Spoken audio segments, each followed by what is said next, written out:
सिकंदर, मुझे कुछ समझ नहीं आ रहा, ये सब क्या हो रहा है? कहीं ये राहिल तो नहीं करवा रहा किसी और से?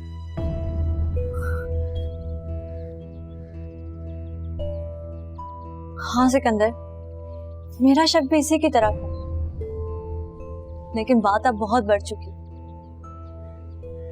मोहल्ले वालों ने मेरे किरदार के ऊपर उंगली उठा दी।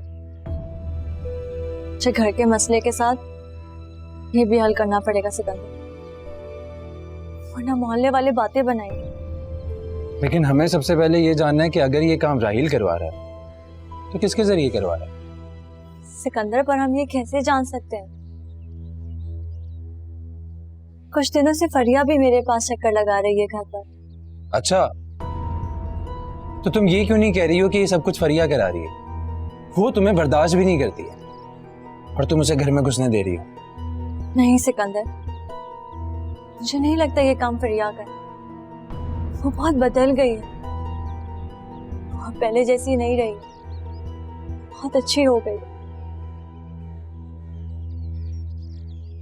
चांद, तुम खुद साफ दिल की हो, हर कोई एक जैसा नहीं होता।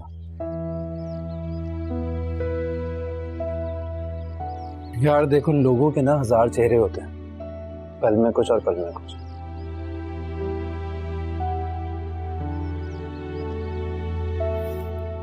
और उसे ये सब करके क्या मिलेगा सिकंदर?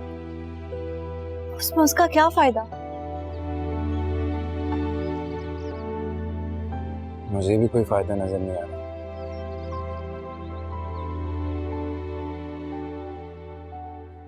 इस लड़की ने तो मोहल्ले वालों का जीना हराम करके रख दिया। आज मौका मिल रहा है हाजी साहब से सारी बात कर लेना दिल खोल के। अरे हाजी साहब आए तब ना, पता नहीं कहाँ रह गए। आते ही होंगे। हाँ हाँ ठीक है यार। हाँ हाँ भाई, मैं अभी बात करता हूँ तुमसे थोड़ी देर में। ओके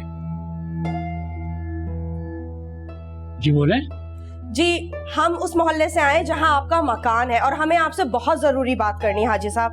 क्या बात करनी है? खैरियत है? खैरियत नहीं है, इसीलिए तो आए हैं हम आपके पास। ये भी बात सुनिए, मुझे ये बताइए बात क्या है? बात दरअसल ये है कि आपने किस किस्म के लोगों को घर किराए पे रहने के लिए दिया है? क्या मतलब है आपका? ये जुनैद की बहन की बात कर रही हैं। जब तक वो दोनों मियाँ बीवी जिंदा थे हाजी साहब, तब तक सब कुछ ठीक था। उनके इंतकाल के बाद तो उनकी बहन के पर ही निकल गए।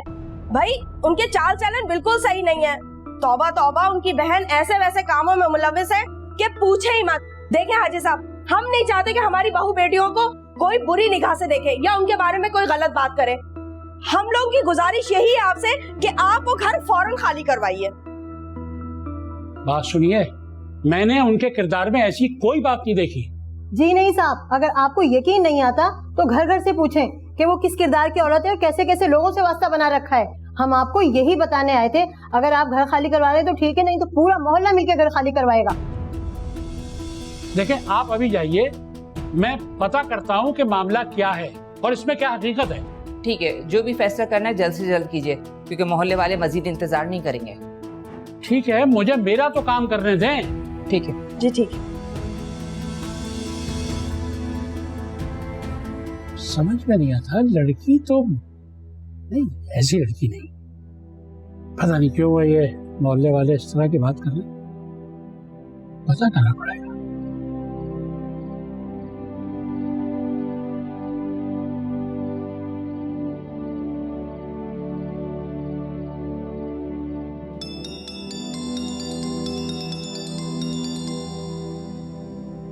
किसका फोन है चांद? मालिक मकान का फोन है। वो इस टाइम पे मुझे फोन क्यों कर रहे हैं? बात करो उनसे। हेलो चांद बेटी, मैं ये क्या सुन रहा हूँ? क्या हुआ है हाजी साहब? बेटा, उस मोहल्ले से कुछ औरतें आई थी आज मेरे पास, ये तुम्हारी शिकायत लेके, और वो तो मुझसे ये जोर दे रही हैं कि मैं तुमसे घर खाली करवाऊं।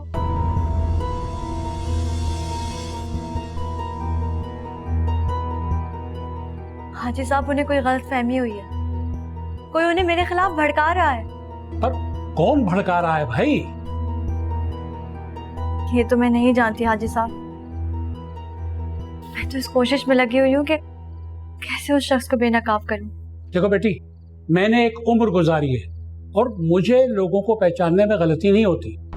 मैं एक बार देख के ये परख सकता हूँ कि ये किस किस्म का इंसान है। बेटा मुझे तुम पे यकीन है, और वो लोग जो सोच रहे हैं मुझे पता है कि तुम ऐसी नहीं है।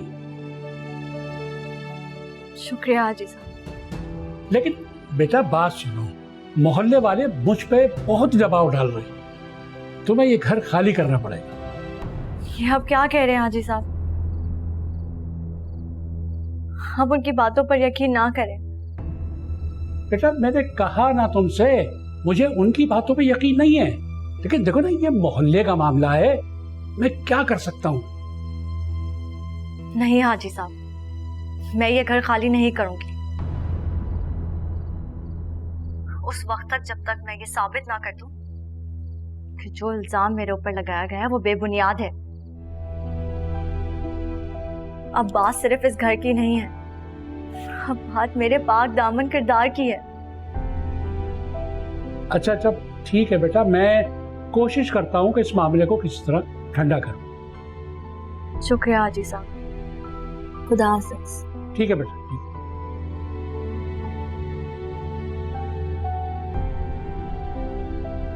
सिकंदर, ये काम जिसने भी किया है ना, मैं उस शख्स को बेनकाब कर कर सजा जरूर दिलवाऊंगी।